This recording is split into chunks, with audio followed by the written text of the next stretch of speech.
Welcome to the Hunt Backcountry podcast. This is episode number 547, and our guest is one of you, a listener of the show. Jim joins us in this Before the Hunt episode about his Dall Sheep hunt in the Northwest Territories. Now, a quick caveat up front. I dropped the ball with this episode as well as Jim's After the Hunt episode, and these are actually from the 2024 season. So no less helpful, no less epic of a story. Excited to share it with you, but I did want to provide that context and just let you know that this was actually last hunting season. In a mix of a bunch of podcast files and crazy schedules and things like that, I realized I had been sitting on these, meant to release them earlier, but hey, a little bit later is better than never. And once again, there's so much to take away from this. So as I often mention with these episodes, when you have a big hunt like Northwest Territories, Dall Sheep, that's not a hunt that all of us listening are going to go do. Few of us will go do it. My goal is to always learn from these types of hunts and apply that to our own experience. So in this Before the Hunt conversation, we talk about a ton of different aspects in terms of choosing guides and outfitters, logistics and traveling for hunts, training, gear, and a whole lot more. And then in the next episode, we'll obviously have the After the Hunt story. Spoiler alert, Jim killed a great ram, and you'll get to hear all about how that went down and what he learned from the whole experience. As always, guys, we do appreciate you tuning in and supporting the show. If you have any questions, comments, or feedback for us, or even maybe a hunt story of your own to share, send an email to podcast@exomountaingear.com. And if you are enjoying the show, it does help us a lot if you can leave a rating or review in your podcast app. Most of you guys are in Apple Podcasts or Spotify, and in both places you can do that, or just even share the show directly with a friend. Thanks for taking the time to do that. Let's dive right into this conversation with Jim.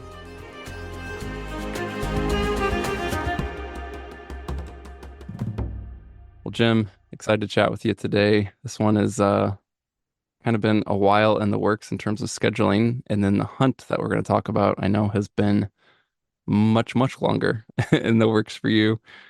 We'll get to that. But yeah, just to start with an introduction to provide some context for who you are, where you're from, that type of thing for your folks listening.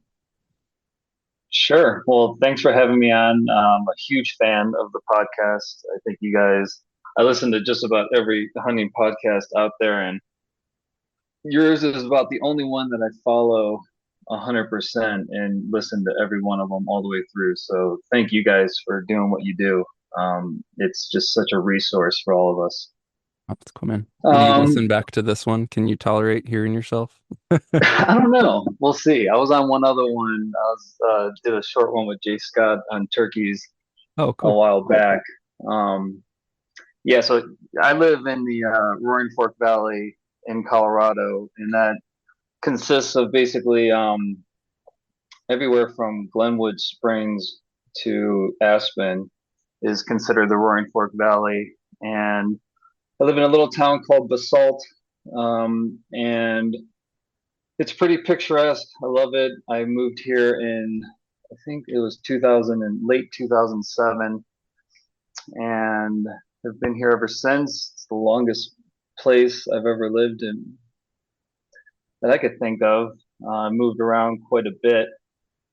Um, Grew up in Ohio, pretty typical Midwestern suburb family, and didn't have a ton of access to hunting. My dad wasn't into it. Didn't have any family that was really into hunting. But what we did have was this Metro Park system that, I was outside of Cleveland in a suburb, and the Metro Parks were just loaded with whitetails. And from like some of my earliest memories, my parents, we could, there's all different ways you could take from point A to point B when we were out and about. But more times than not, they would choose to go drop down into the metro parks and take the scenic route. And one of our activities was just spotting deer. and as you're driving, and I think they'd give me 50 cents for every deer I'd spot, Oh, and wow. that led to me, kind of going, venturing off into the woods and taking pictures of the deer and chasing them around and just being a kid. And then once I got older, uh, my one uncle would take me every Monday after Thanksgiving. We'd go to his parents' farm, which was about an hour and a half drive. Um, and he'd put me down in front of a tree, and basically he'd go off and hunt and kind of leave me. And I remember one of the first times, like, three or four, I don't even know if they were, certainly weren't bucks. I never saw bucks on those hunts, but three or four deer just come running through, and I couldn't even get the gun up. I mean, I really was underprepared and should not have been out there, but uh, it certainly lit a fire somehow, because from there, went on to college, dabbled with shooting a bow with some friends, and then eventually graduated college, moved to West Virginia, and that's when it all kicked off, and I just fully immersed. I got a Matthews switchback, which I still have hanging on the wall. Taking a lot of animals with that bow. I love it. Um, got into the trail cameras and the tree stands, and the feed. You could set up a feeder in West Virginia, so that's when I got my first like real. I think it's just the passion really started, and diving deep into it. And from there, it's been really my main focus outside of work and family and things that life takes you on. I just pour myself into hunting, and from then on, I'm 51 now, and yeah, I stay in shape for it. I diet for it. I listen, like I said, I listen to all the podcasts. It's something that I would say consumes me when I'm, like I said, not with the family. That's cool. I obviously rings home for me to think of how hunting influences so much of your life outside of hunting season, right? Um, Oh yeah. anything you're like quote unquote obsessed about could be taken to a negative level, but it could also be used very positively. If you're super passionate about something like hunting and it influences you to live day to day and be more active and healthy and, make good decisions, like that's such a cool thing. Yeah, I don't know why that stood out to me when you said it, but I was like, yep, that's a similar story here. Yeah, I mean, when people say it's a lifestyle, you know, it really is. In my case, and I know for many of us that listen to you guys and are out there doing it, it's every decision that I make. I feel like, is that a wise decision? Like even to the point where we're going to Moab this weekend for a big camping trip with a bunch of friends, and I'm like, God, do I bring my mountain bike? I'm just like, Yeah. I'm not a total Nelly as far as worrying about getting hurt, but this Dall hunt has been 4 years in the making, and yeah, I'm making decisions. Like I got through ski season. I'm a chef by trade, and I work on the ski mountains here. We have four of them that the company that I work for operates, and so I'm constantly on the mountain. I have 60 plus days on the hill, and uh, when ski season got done, I was like, okay, I got through that one, and now I'm thinking about mountain biking, and I'm like, is this the smartest thing I should be doing right now? Yeah.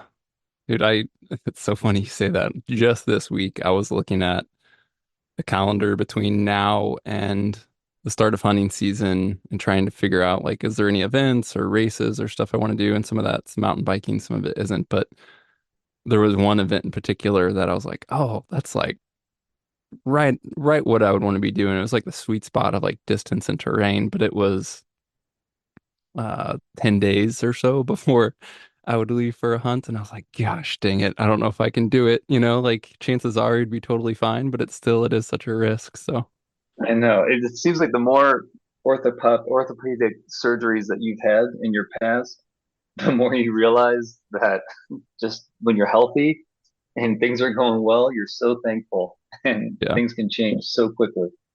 So you mentioned the doll hunt, 4 years in the making. I guess give us the backstory. Like, how long had you been considering this? How did you go about like getting serious about making it happen?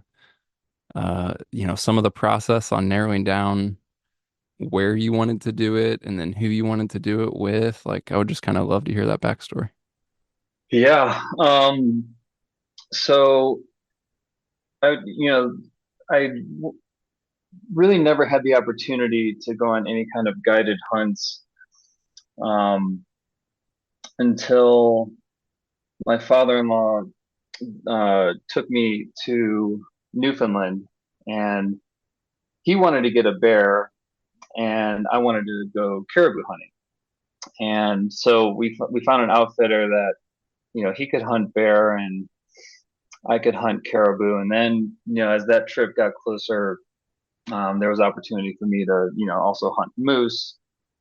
So I did that hunt, and it was a great hunt. It was also another lesson learned. I That was going to be a archery hunt for me, and so I had my bow, and the guide had a rifle with him, and we had one of our first stalks on caribou, and um, it got pretty close. Couldn't get in with the bow. Um, so then later that day, we went back out and had another similar situation. And then, basically this beautiful caribou was, I think he was like, 85 yards. There's no way we're getting closer. So of course, having the option, I grabbed the rifle, shoot that. Long story short, land up shooting a moose as well with a rifle. And the lesson learned there for me, and I know people talk about all the time, is like if you want to hunt something with your bow, don't take a rifle. Don't even have a rifle within arm's reach. Like at least my Hmm. personality, I don't have the discipline. When I'm in the moment, I want the animal down. And as much as I love the hunt, it was it was just one of those things where I just learned about myself. It's like, all right, if I'm gonna, go archery, I can't have a rifle near me. Hmm. And then I also didn't like the idea of having, kind of two big game species to go after because I feel like I shortchanged my caribou opportunity because I had this pressure. It's like, okay, there's, we have, I think it was only a 5 or 6 day hunt. And, you start doing the math and, I just I rushed the caribou, experience to then start focusing on the moose.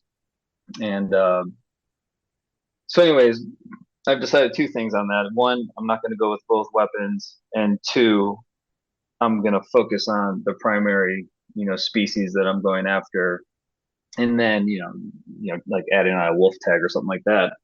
I think it's a little bit different, but when you have two big game species you're trying to get in a short amount of time, it complicates things.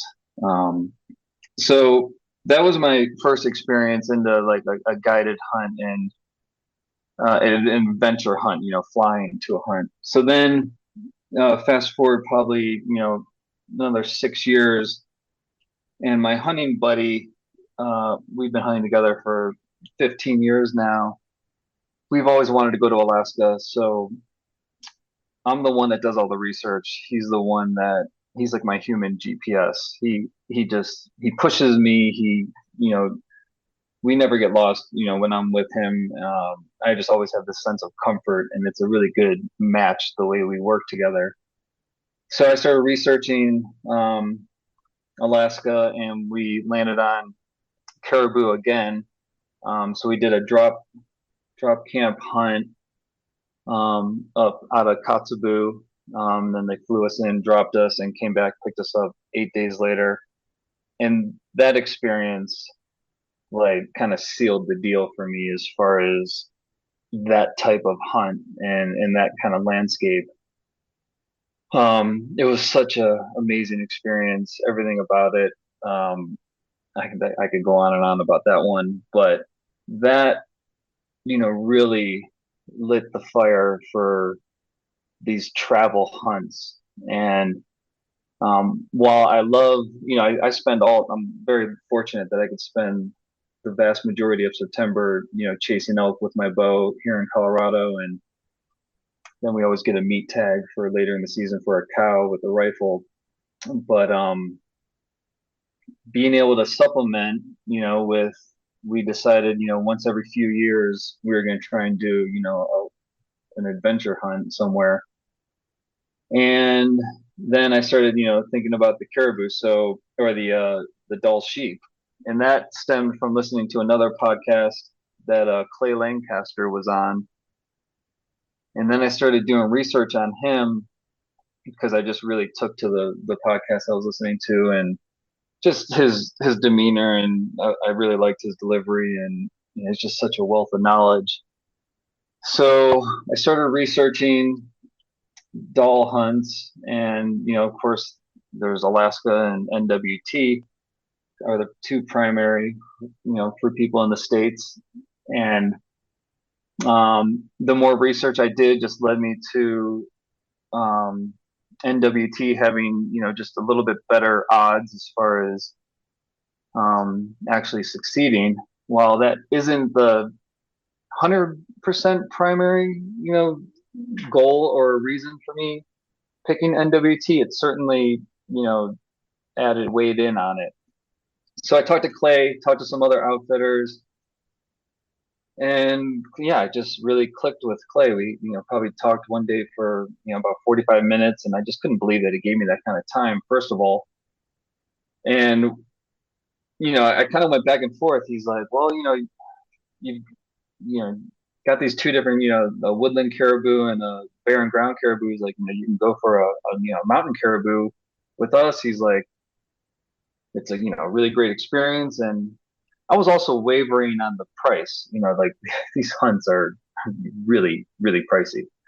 And I don't have those kind of funds, available. And so I kind of did some soul searching, and I actually was on the list for a caribou hunt. And then a year later, decided, you know what, I'm just gonna sock away the money. This is gonna be a once in a lifetime experience. I want to do Dall. So I call him up and I'm like, hey, can I switch to Dall? He's like, yeah, man. And so we talked through that and the logistics of that, and yeah. So then COVID happened. I was on the wait list, got bumped.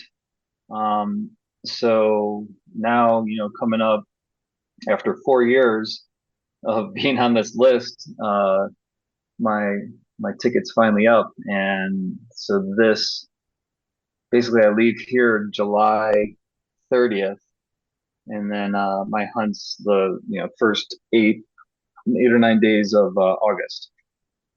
So Nice. it's given me plenty of time to save up money and sock it away, and I've put some deposits down, so it wasn't like all at one time, and I was able to make it work, and I couldn't be more excited. This whole idea of being on a wait list, did you, I guess I don't know, outfitters work in different ways. What did that look like with Clay? Was it a, hey, this is a year to year thing and you'll know by X date if it's going to be this year? Or was it up front of, all right, got you on the list, it's probably going to be 3 or 4 years? Yeah, when I first started talking to him about the caribou, I was 2 years out at the earliest, and that was even like 2 full years, probably more like two and a half.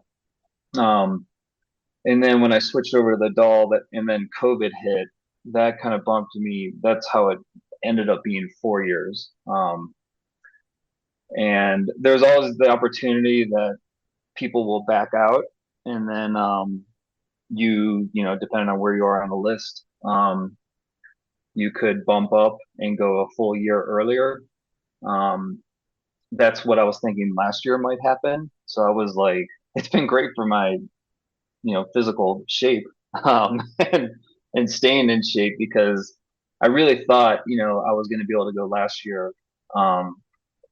But it kind of like got to that point where about this time last year, we had a quick chat and he's like, yeah, like it's looking like everyone's gonna, pull through and do their hunts. So I was like, okay, regroup in another year of waiting. And I mean, my personality, I'm obsessive to begin with, and to wait another year, it just almost seemed impossible. I was like, how am I going to keep myself at bay? And Yeah. my wife's like, oh man, I'm gonna have to Yeah. deal with this for another year. I think she's excited to get this hunt just over with. Oh yeah, I'm sure. Yeah, I don't know. Yeah, I don't know that what that would be like. It would be so exciting. Like I love this goes outside of hunting for me, although it's certainly the case for hunting, but even like trips we'll take as a family, and they don't have to be big or extravagant, but just this idea of having something on the calendar to like look forward to, anticipate, prepare for. Again, this could be something like we were talking earlier, like a race or something, like just anything in the future that, hey, I know this is coming. I'm excited about it. I can work towards it, etc. I love that. But that's typically not a 4 year process for me, right? I'm usually looking ahead a handful of months to maybe, a year and a half. I can't Yeah. imagine like truly sitting with that for 4 years. On one hand, I think it would make you super excited, but then I'm sure there's points of like frustration where like I can't get more excited, so now I'm just like want this to be here. Yeah, I totally had to just put it on the back burner for a solid year and a half and not think about it. And it's always there, but life is complicated and busy, and I'd go through a few days where I'd think hard about it, and then I'd go months and months of not thinking about it. But then, of course, as you start getting closer, it starts getting more and more real.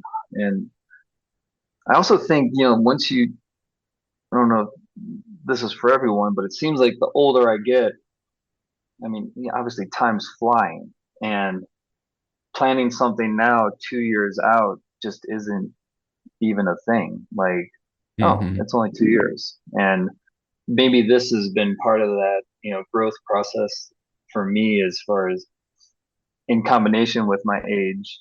It's like, yeah, I can plan something 2 years out and it's gonna fly. It's gonna be here before you know it. Hmm. So yeah. While it's been a little bit of a torture now that I'm in it, and like once I got to like within the calendar year of going, it was kind of like, all right, game on. Because then, Yeah. like I said, I'm a planner, and I really, started diving in a little bit deeper with making sure my gear was in line and buying, rebuying, selling, going through all those experiences. Yeah, I'd love to dive into some of that. What are the what are the logistics for this hunt? Like, what does this look like? Because when people hear sheep hunt, they can picture the animal, they can picture the mountains, but I think it's not always understood or talked about, like how different sheep hunts actually can be from a logistics perspective, how much you're traveling, how you're traveling, is it obviously people often think of flying in a super cub, but some of them are horseback, some of them are true hiking hunts, some of them are using boats, some are using Argos. Like, I guess how much do you know at this point of the logistics of what this actually looks like? My decision for picking NWT outfitters was, again, going back 4 years ago. I'm looking at my age, and I feel like I'm very fit, but I'm like, okay, doing the math, I'm like, I'm gonna be 50, 51 years old. What kind of shape am I going to be in? What's going to happen to my body? And am I going to be able to do a full on hike in hunt, or like a lot of these the different outfitters in NWT, some have helicopter support, some, like as you mentioned, are horseback support, um, or some are just hike only. So I ended up with NWT not primarily because of the helicopter support, but that certainly, like I said, weighed into it, and where I was like, this is so much money that I'm investing in this experience just to know that I can be put in the game and hunt from there and be able to hunt hard and not, have that daunting, experience of, hiking 12, 10 miles, whatever it is, with 10 days of food on your back. Um, it certainly pushed me more towards choosing these guys. So this will be helicopter support, which what that means is, you get to base camp, they chopper you in to an area that they feel confident have rams, and then from there you're going to hunt every day out of your tent, and then if you need to move and pack camp, you're going to do that to hit the two drainages over. So it could be anywhere from call it 5 miles to 8 miles, and then if they need to move you from there with a chopper, they'll move you again. It doesn't seem like that's very common.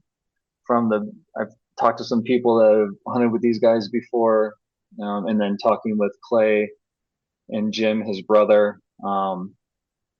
They do everything that they can do to put you in the right area, but at the end of the day, you still need to hike. You still need to get up on top. Still need to get down every day. Um, so that's a little bit of the logistics I know as far as the actual hunt. Getting there, um, this will be, I'll go Denver to Edmonton.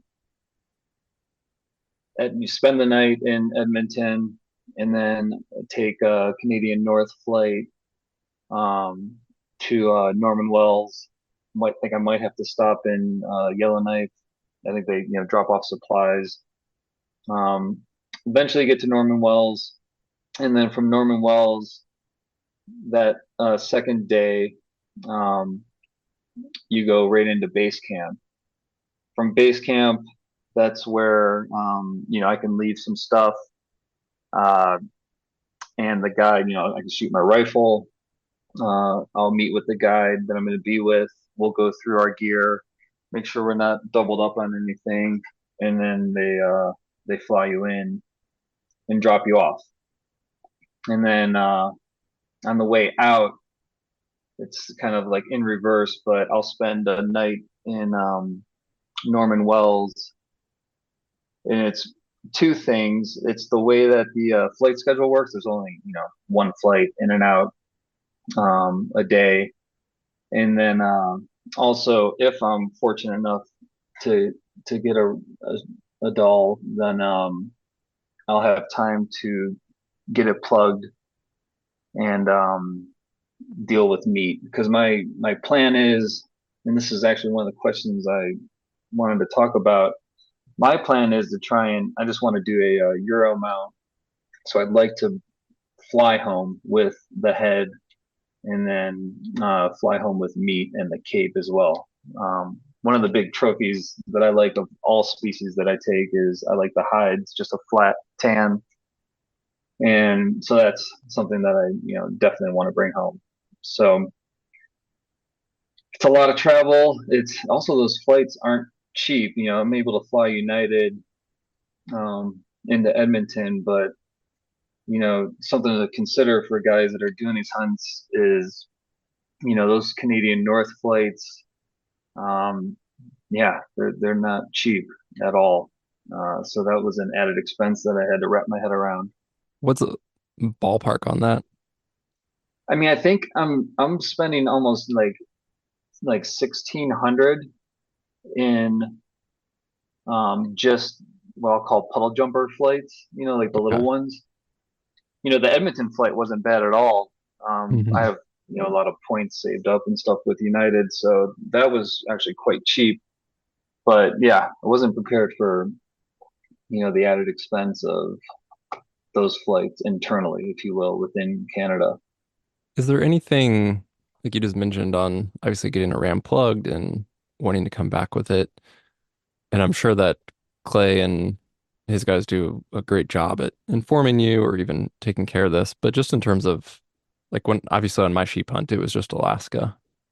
It wasn't international. So from a Canadian customs perspective, are you aware of anything extra beyond just going, getting the ram plugged and being able to fly with it from that point? No, yeah, it should be pretty seamless going through customs and whatnot, just like anything else, as long as it's not leaking anything. Um, I've not come across any information leading me to believe that I'll have issues. I've even gone as far as like, you know, researching and talking to different guys and posting some stuff on Rockslide about just taking food into Canada. Like I've heard some different stuff. Because my plan is I'm gonna pack all my own food while they do provide, all the dehydrated meals and snacks and everything. It's basically a little storage room that you can go in and pick out what you want. I'm pretty particular. Certainly the number of days I spend in the field, I know what I like and what sits well with me, and I also like to have all my little daily bags packed. So I'm packing everything and bringing it in myself. But I was somewhat concerned with, am I going to be able to bring in cheese? Am I going to be able to bring in, jerk, whatever it is? Because I mean, I've gotten dinged before. It's like you see those signs when you're coming from, overseas about, fruits and vegetables. And I had an apple that I, got at like the United Club in, I think it was, Frankfurt or somewhere, and flew back into the States and had the apple with me. And I mean, it was just landed up being a extra half hour almost in customs because of this apple. I'm like, Yeah. man, Organic matter. Yeah. exactly. So now the big joke with my wife's always like, no apples, no fruit. But yeah, I'm not too worried about bringing anything back other than just the logistics of what I'm going to bring to pack it back with. Like in Alaska, when I had the caribou, we just had fish boxes. I was actually had 150 pound with meat. Actually, we had two 50 pounders each with meat, and then I had some extra meat and the hide in another box. And then we actually used a transporter to bring the antlers home. But this one, yeah, I've gotten some good information from Rockslide, like the way guys, package the sheep horn and head. Um, even using like a trekking pole to kind of span across the horns and head and duct taping that on there for added stability. Hmm. But yeah, it's a little daunting to think about that. Yeah, no, when I was looking at that before my sheep hunt, I'm sure I was looking at a lot of the same stuff you were. Just obviously I was talking to folks, but also looking online and there was quite a bit of variety. What I ended up doing and was, just worked incredibly well was you just use a tote, like just for the head and horns, for the skull and horns. So did It you would buy a tote there, or did you pack a tote up? you can obviously can go either way, but essentially got one there. Um, Hmm. and then it was just the standard, like here at Home Depot, we have them. I think they're HDX totes, but they're just those black totes with the yellow lids, and there's a bunch of different sizes. Um, I don't remember what size I got exactly, but it fit it incredibly well. So I just basically put it in there with a little bit of like padding, a little bit of bubble wrap, and that's a great way to transport it. Just taped it up a whole bunch, and it's protected. It's not exposed. People don't really know what you're traveling with, right? So Yeah. that's what I did. Ended up working well, but yeah, there's definitely different ways to do it. I mean, I've heard of guys like carrying it on a plane, which seems wild. But yeah, I think the main thing, like you said, is making sure it's obviously not leaking, right? Like it's, Yeah, yeah. try and That, clean out the brain cavity, do everything you mhm. can, have all the flesh off. If it's frozen, that's even better, but just have it cleaned up good and wrapped up really well. Yeah, yeah. It's amazing. I was like when we were flying in and out of Katsubu for the Alaska trip, what people check, especially in those Oh small yeah, remote towns. I mean, so it wild. was nuts. Yeah, Kotzebue's an interesting place for sure. Yeah, for sure, for sure. You mentioned before the gear aspect. I mean, there's always a big focus on gear for sheep hunts, and I think rightfully so for the most part. Um, on one hand, I think there's a lot of gear that doesn't need to be unique for sheep hunts, assuming that those are quality gear items. On the other hand, I do strongly feel, after having my experience, that a sheep hunt can test your gear in ways that are extremely different than most other hunts. So you've had time, I'm sure, looked at a bunch of gear lists, done a bunch of research. You mentioned buying, selling, changing. You mentioned you're a planner, so I'm sure some of this has been analyzing, reanalyzing, perhaps over analyzing things. But I'm curious if you were to like just think through gear, some of the changes you've made, the questions you have had or maybe still have. Um, yeah, super open-ended on that topic, but just feeling like you're geared up and ready for a big, tough mountain sheep hunt. Yeah. Well, I think you're right in that most, I would say a solid 80% of the gear that I hunt with every fall here in Colorado lends itself well to this hunt. So I had definitely a leg up there. Like I haven't, like my clothing system really isn't changing at all.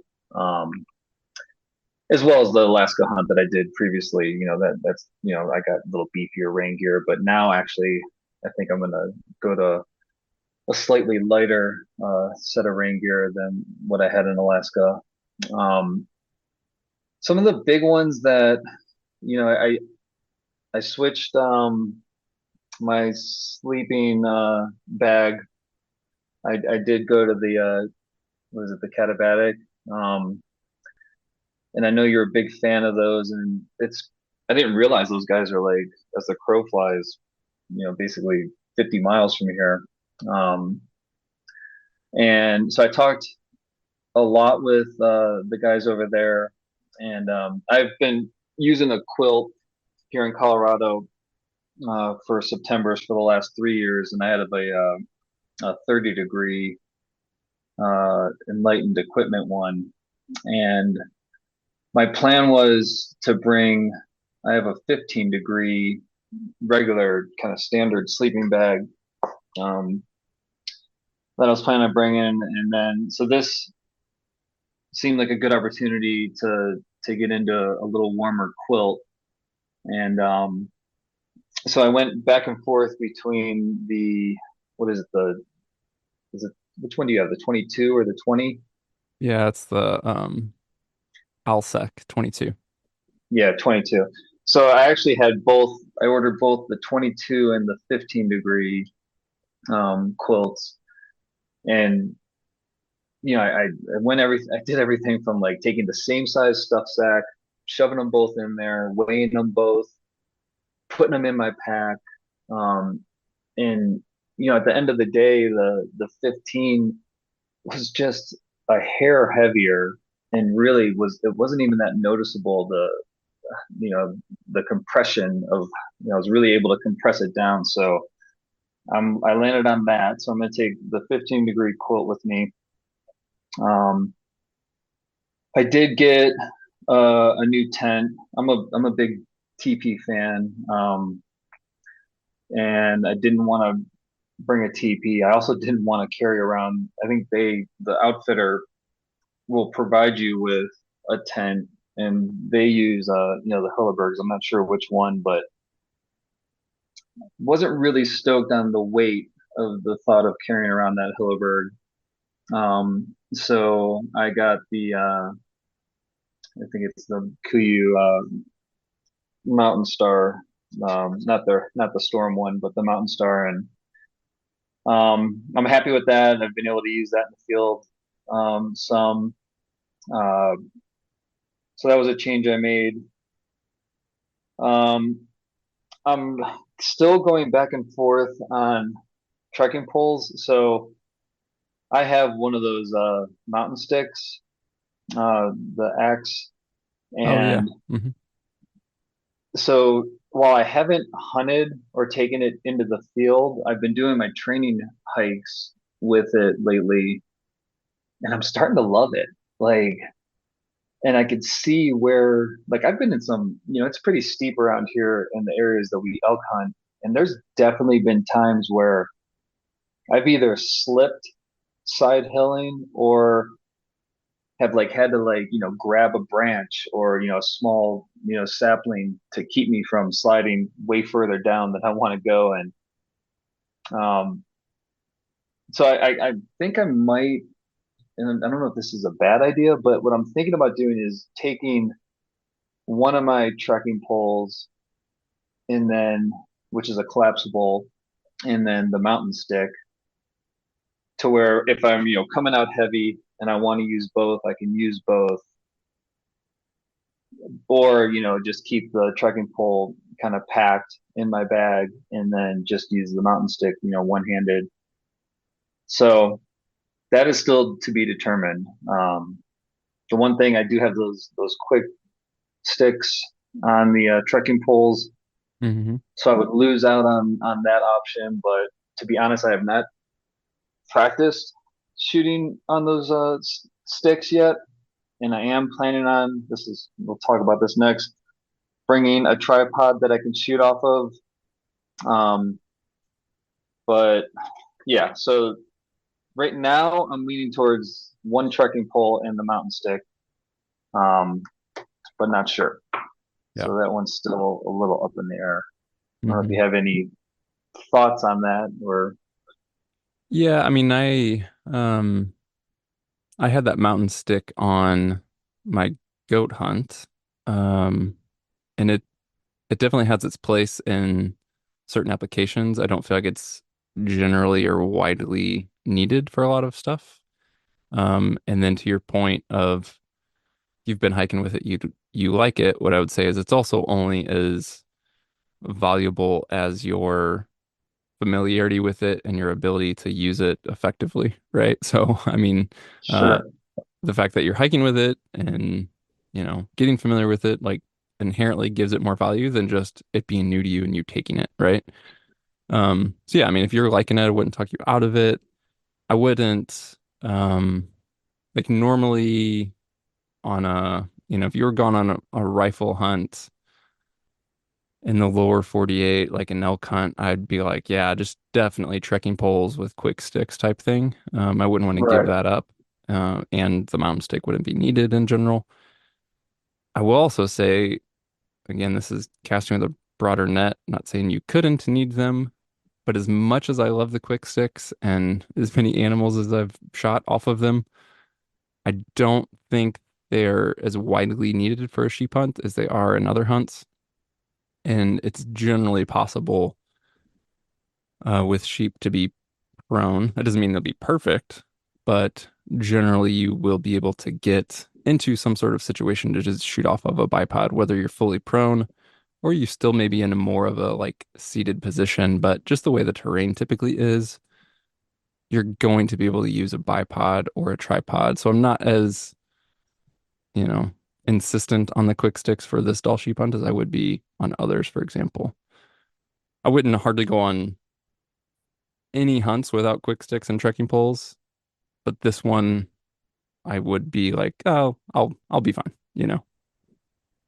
Yeah, I definitely like hiking with a stick, and um, whether it be trekking poles, whatever. And I just, it's the four-wheel drive, when I have the sticks out.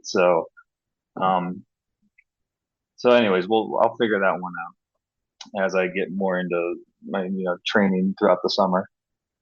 Um, I did switch over to that Easyac backcountry light ball head after, kind of hearing you guys talk about it. Then I talked to was it Rob over at SNS, Hmm. and I've been pretty happy with it. I have a much heavier duty setup for shooting off of a tripod, but definitely not taking that on this hunt. So I'm planning on using. I have a slick 624 uh, legs, and then that Asiac ball head. I'm gonna have uh, I have a pair of 8s and 12s um, for my chest, and I'll run the 12 pures I think on this one, and then I'm gonna bring the I have a uh, uh, Swarovski ATX 25 by 60, and I'm gonna bring that, and then whether or not I bring it out of base camp is to be determined after I talk to the guide.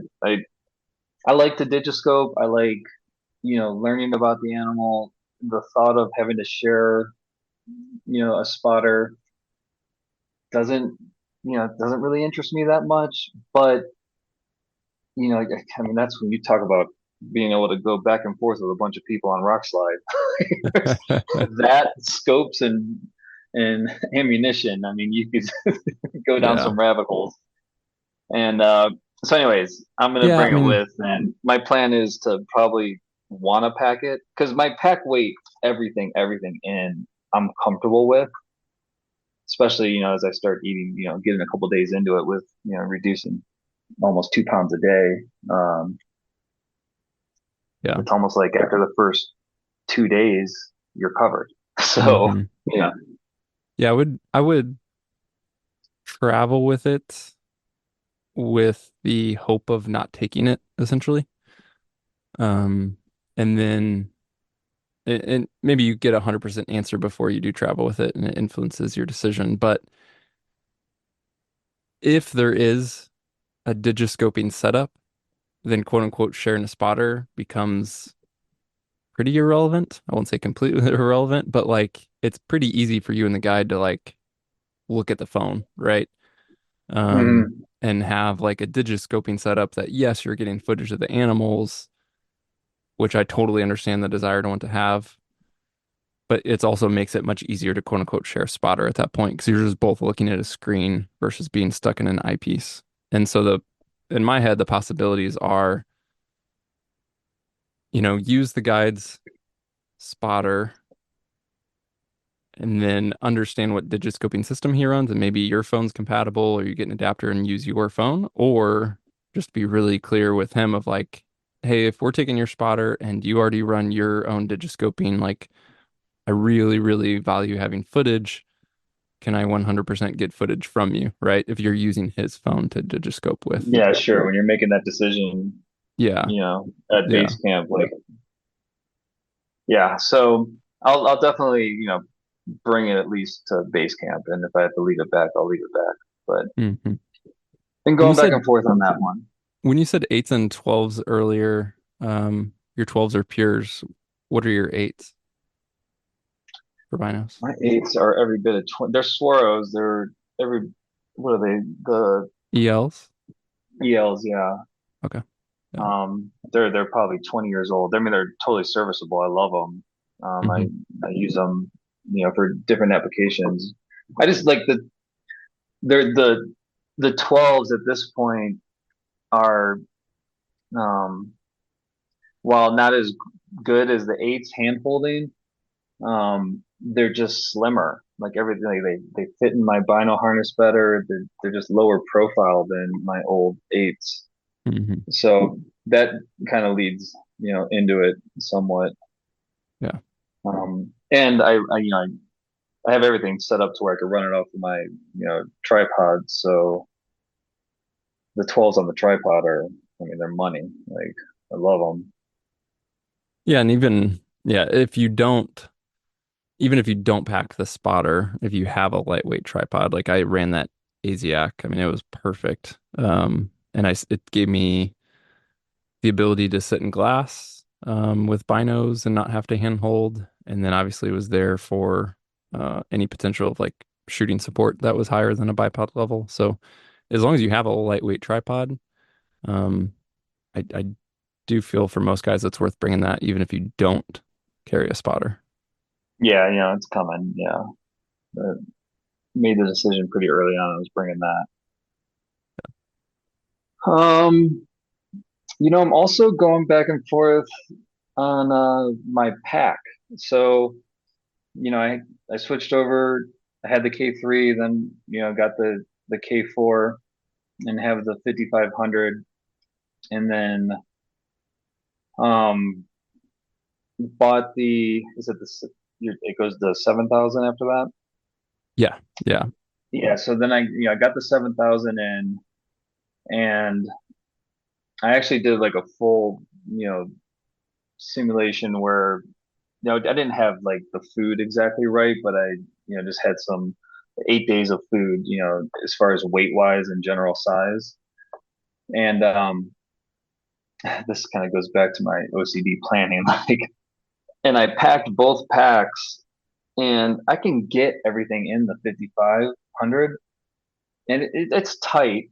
I'm certainly not, like in the league of Steve, where I watch him pack those things, and I'm like, dude, I don't know how you get all that stuff in there. Like, but so I can get everything in the 5500,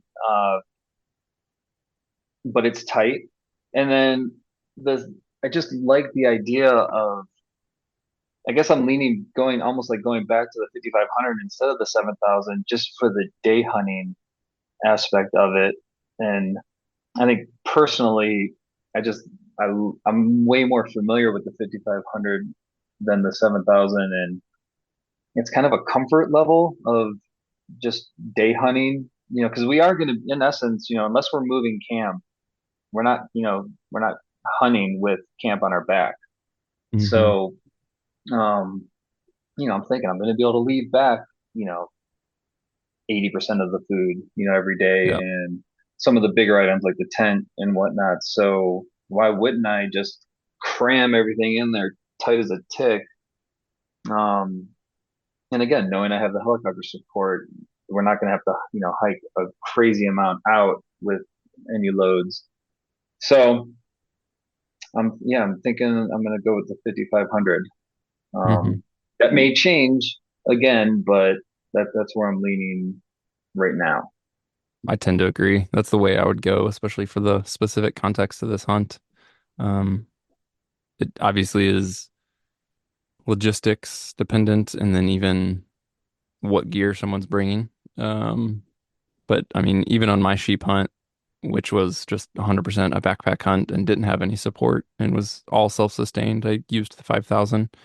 And it's like, yeah, it's tighter at the start, but like to your point on going through food, that decreases, or especially in your case, it, other than that trip to camp, you're not generally actually hunting with all that on your back. So it's a likely scenario of day hunting or maybe a overnight setup, like move kind of fast and quick from base camp, get on something. Yeah, for me personally, I would definitely go with the 5,000. Yeah, sorry, I was referring to. I have written down 5500, but I guess it's the 5,000. Oh yeah, it's the K2 was a 5,500. So that yeah, Got definitely it. over the years when when people are like familiar with generations, it's easy to cross those numbers for sure. Yeah. Yeah. Otherwise, feeling good. I have a great rifle. I I have the XLR chassis. And the 6.5 PRC. Um, I went with the Leopold VX6 on that. That was another weight consideration. Um, and then the Burger 156 grain, which I've taken, a couple deer with. Just since I've gotten the rifle, I haven't had any bigger game opportunities, but I'm happy with how this rifle's performing, and I love the weight of it. And I love, just how, I have an 18-inch barrel. Um, I did pick up an item. Um, I got the this rifle cover. I don't know if you've heard of the Air Armor Tech. Is that It's like like kind of the air chamber type yeah, yeah. protectors? I'm not exactly sure what the guy's name is. Greg McAllister or something like that. He's a big Kuyu guy. Oh, Lives in Alaska or Greg Canada McHale. somewhere. McHale, yeah. Yep, yep. And I just so the thought of having the rifle on the backpack, I would say 99% of the time until it's not like you're going to do any jump shooting, which I don't do anyways. I really would never jump shoot. I know a lot of people can kill that way. It's just not that's not my jam. Like I need to be set up and quite happy with my situation before I pull the trigger. Um, and I was just thinking, crossing scree fields and side hilling and just any hit. It's like all this preparation, everything you have into this. The last thing I want is to have an issue with my rifle or knock the scope and be wondering.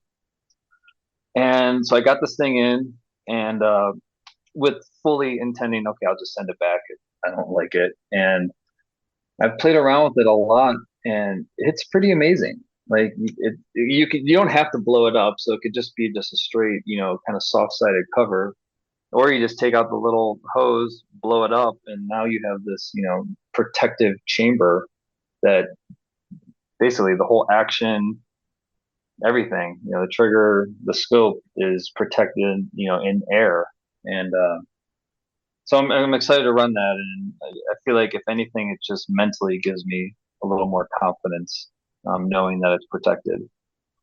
So that's something specific that I picked up for this hunt. Um, the question I did have a question for you guys on what do you think, with that chassis, and especially if I have it in the folded position, you know, there really isn't a good, pouch to fit that in. So I'm planning on just running it with the cross straps, you know, or the side strap and just have it, cinched down with the buckle locks, Hmm. auto locks. Have you found, I know Steve has mentioned like he doesn't like things hanging off the back of the pack, because it's kind of tipping you backwards with weight and whatnot, running Hmm. it up the side. Um, I've run my bow on the back plenty. Yeah. Uh, any thoughts on with the chassis that you found has been the best way to strap that on? Yeah. Um, yeah, I mean, with your setup with having the folding chassis plus a short barrel, it's going to be super easy to have a low profile setup. And so you can essentially keep it above the pack line. So there's really no need for like a carrier or anything like that. Just because it's going to be so low profile and essentially protected by the frame and the bag in your body. So I would recommend running it on a side carry uh, for several reasons. One is, as you said, it's going to be closer to your back and not further away from your center of gravity. It does make it imbalanced, but that's relatively easy to offset with other gear on the other side. So you don't actually end up necessarily feeling imbalanced. And then when you tuck it in on the side of the pack, if you do take a fall or a spill, it's essentially more protected. Now, certainly you can fall on your side, but in general, like say you had the rifle on the same side as the mountain, so potentially you're falling towards the rifle. Instinctually, most people like tend to turn, right? So you're gonna kind of turn towards your back to embrace yourself and catch yourself, and like usually dig in with your heels if it's steep. So that's another reason I wouldn't want it necessarily on the back center of the pack, but more tucked in on the side, close to the body, and a bit more protected. So that's what I prefer. And then just the important thing there is to make sure you also just use one of our locking buckles, just so that rifle's held under tension. So that's all I do with the chassis. I mean, on my sheep hunt, that's what I did. On all the hunts, that's what I've been doing. Just fold it, keep it relatively high, meaning it's not really extending below the bottom of the pack line. Um, kind of tuck it in to be protected as possible, and then use a locking buckle, and it's going to ride super steady and secure. And yeah, that's all you really need. Yep, I'm excited about that. So otherwise, um, feeling pretty good about my gear list and where I'm at this point. So I mean, there's like stupid things like I do think I might run into some bugs. Um, being early August, so I have a really lightweight, like mesh head net and mesh jacket, but I mean it's like literally an ounce. So not concerned about weight wise on that.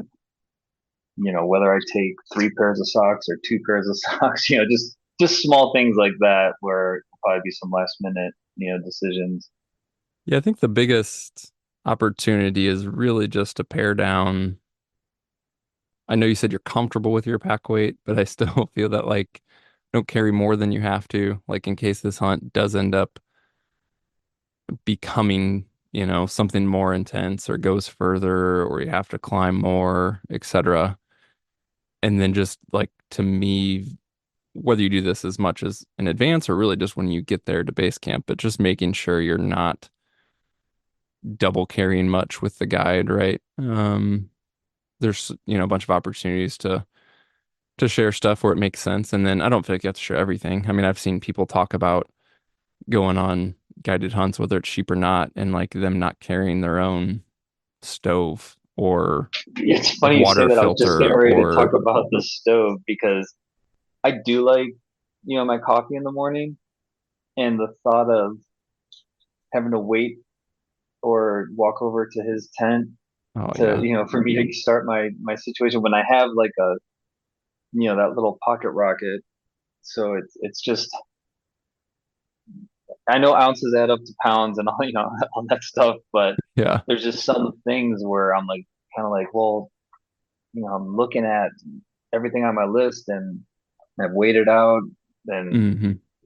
it's like, do I want to wait for the coffee, or do I, it's like it's Yeah. all part of my experience, and I want to be able to enjoy it to the fullest, and that's a total opportunity where I could shave basically, all said and done, a pound, with the fuel and the pocket rocket and my little titanium cup. So yeah, it's Yeah. I like, don't know if it's convenience or pride, but I can't imagine. Like, I'd rather shave a pound somewhere else than have to go, hey, will you boil me some water? Like I right, just, right. I feel the yeah, same way. It's like yeah, I'm sure he'll tell me to leave it when we're talking, and I'll have to make that decision. But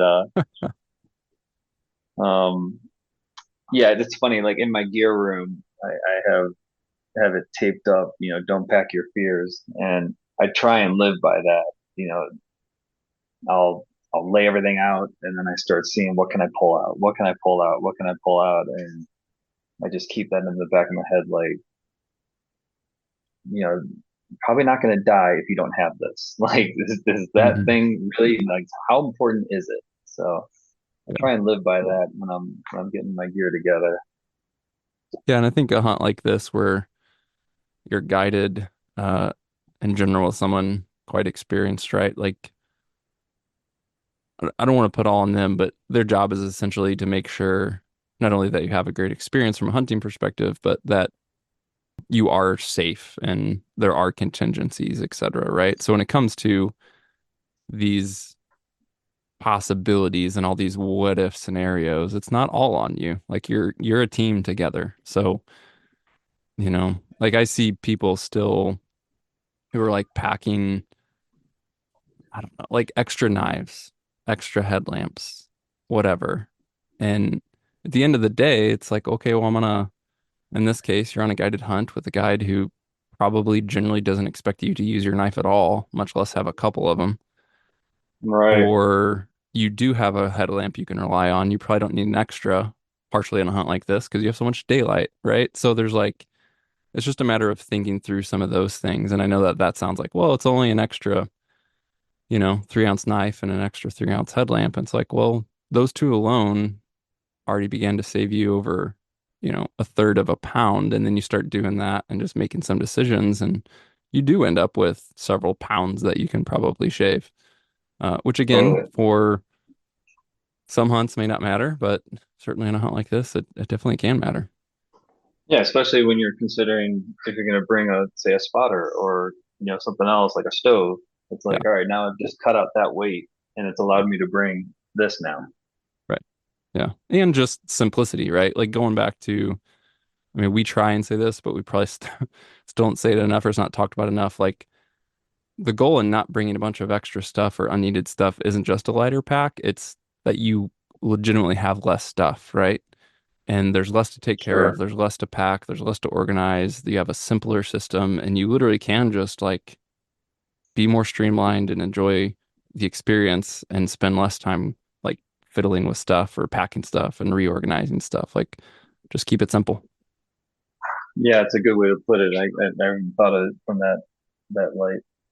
Well, it's exciting, man. I know there's like from a before the hunt podcast perspective, there's so much with a hunt like this that's unknown, right? A new place, a new species, a new challenge. And so on the before the stuff, it's fun to hear about the story, the background, how it came together, like the decisions you've been making. But it's gonna be a heck of a lot of fun to talk to you in a handful of months after this actually happens. I am curious on two things. One I want to touch on today, and one I want to ask you later. The one I want to ask you later is I didn't know for this conversation that you were in the culinary side of things, and so I'd be curious to hear some of your input on wild game, having that mix of experience with being a hunter and being a chef. So we can put a pin in that, and maybe we'll talk about that later. But you did say early 50s, relatively good shape. Sounds like you stay active. I'm curious what that looks like. I don't want to say day to day, but as part of your regular life. And then if you've done anything differently specifically for the sheep hunt from that training preparation perspective. I kind of bounce around with my programming. I'm definitely better off following a program. I have discipline to get there, but um, without some kind of program, I'll certainly wander and I don't make the most use of my time. So I've done everything from CrossFit to hit specific classes, and then last year, about this time last year, I started the Mountain Tough programming. So I did the preseason 2.0, which I got along with really well because it kind of has that CrossFit cadence, but a little more specific to hunting. Um, so that worked out well for me, and I had a really amazing elk season this past fall, and I noticed that I was in better shape because of it. So I've kind of did um, I spent the majority of the winter doing their strength program, postseason strength, and then because of where I live and my accessibility to the mountains, I uphill ski a lot. So skin. Do a lot of Peloton in the winter, and then with to supplement the weights. Uh, what I've started now that the snow is melting, much more time in my boots. I did get a stiffer pair of boots that right now I'm loving. I have the crispy Brickstall. I guess they're the GTX SF, so that they're stiffer, but Crispies work really well with my feet. I've been using different variations of Crispies for the past 10 years, and this is the stiffest one that I've tried, and I'm really happy with it. So whether I'm on a treadmill or doing pack weight training on the trails, I try and do it in my boots. I'm just now with the snow melting, I'll start doing more like off trail side hilling and work with them. But yeah, my goal for the rest of this summer, or the beginning of the summer and until the hunt, is increase the cardio. Minimum. uh, 2 days of hiking. And what I've been doing now, or what my plan is to do, kind of intermix moderate weight. So like, I have it set up where I can do like about 38 to 40 something pounds. I have a trail like right down the road from me that I can get. It's like 1700 vertical, but it's in a mile and a half. So it's a screamer. Um, so I get to go up and down that, with the pack, and then I'll, kind of go up to about, what I found is about, like 75 pounds is about as heavy as I'll go. I've packed out 90, but really I don't train with any, super heavy weight. And then I'll intermix a day where I do no weight, and I keep it all on Strava. So I'll try and fly up it, and keep track of how fast and really push myself that way. So I kind of use those weighted ones as the training for the non-weighted hikes, because then I feel like I get like even this mega cardio boost when I'm going light and fast. And then yeah, my plan just, basically 1 to 2 days of weights, um, doing some yoga, and then just being, in my boots. That's Solid. kind of what my plan is for the now until I depart, Yeah. and just stay healthy. That's my main Yeah. goal. Right. That's why I started doing the yoga. Just it's one thing I'm noticing as I'm getting older. It's just everything's tighter. Everything's, I always joke with my wife and friends. It's like you just never know what you're gonna get when you wake up. Yeah, I can sleep weird, and I'm like, where the hell did this pain come from? Like, Yeah. why is my arm hurt? Like, I didn't do anything. Like, there's no reason for this. That's So, funny. yeah, Cool, just trying to man. stay healthy. After almost 4 years of waiting, you are just a few months out. Actually, yeah, 3 months from today, at least is the time that we're recording this. You'll be Yeah. you'll be on your way. It'll be awesome. I'm excited to hear about it. It's like what's that saying? All the planning's good until you get punched in the face. I'm Yeah. just kind of wondering how this is gonna play out, and I hope I have some good stories and successful ones. But really, I've also like gone back and forth on how are you gonna feel if you don't shoot one, or what's your thoughts on shooting one, first day versus last day, and I just want this to be an experience more than anything, and that's something that I've talked to Clay a lot about. He's like, chances are you'll probably get one in the first or second day, and I'm like, that's fine, but I'm not coming home. Like, okay, like, I hope you have a plan for me because Yeah. I'm certainly not getting on a flight and coming home. So, Yeah, please don't. You would um, regret that so quick. oh, I'm not one of those guys. Yeah, Yeah. I'll sit there and camp and read a book and an adventure before I would do that. So I've made Yeah. it very clear to them. I have no problem shooting one on the first day, but I'm not coming home. So, Yeah. Absolutely. I meant yeah. to ask this earlier, and you brought up this idea of these hunts where you have multiple species opportunity and letting that take away from the experience. All that said, you go into this 100% focused on sheep, but do kill on day one or day two. Are there other opportunities to keep hunting at all? Yeah, so I just sent in my tag applications. So besides the doll, I picked up a caribou tag, a wolf tag, and a unicorn tag, basically a wolverine tag, and so it was basically $100 each for all the tags. So $400, it to me felt like money well spent. Yeah. We did have a couple wolf encounters in Alaska, and those things do not stop moving, Hmm. so it never got a shut off. But the thought of I didn't want to look back and be like, because $400 at this point is a drop in the bucket for this total hunt. So that seemed like an easy decision. I Yeah. got them all.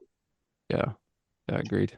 Awesome, man. Well, I'm so excited to hear about it. Super excited for you just to go, as you said, have the experience, see what adventure unfolds. It's gonna be something you'll remember forever. I hope so. Yeah, I can't wait. Look forward to talking to you again. Well, that's a wrap on this one. Be sure that you have hit subscribe or follow in your podcast app so that you get the next episode in which we share the hunt story from Jim, his takeaways from the experience, and what he learned from it. And of course, after that episode, there's a whole bunch more coming, whether it's Monday Minute episodes, future listener stories, or in-depth deep dives with guests. If you have a question for a future Q&A or a guest suggestion or even hunt story to look at sharing, send us an email to podcast@exomountaingear.com. It would be great to hear from you. And as this episode is released here in October of 2025, I know that many of you guys may be out hunting even now or very soon. So I hope you guys have some great times and make some good memories. If you are an EXO customer in particular and want to share more about your hunting experiences this fall, be sure to also check out the EXO Experience Photo Story contest that we're doing. Check out the link in the show description to get all the details on that, where you can share your hunt with us for a chance to win some great prizes. We'll talk to you guys soon.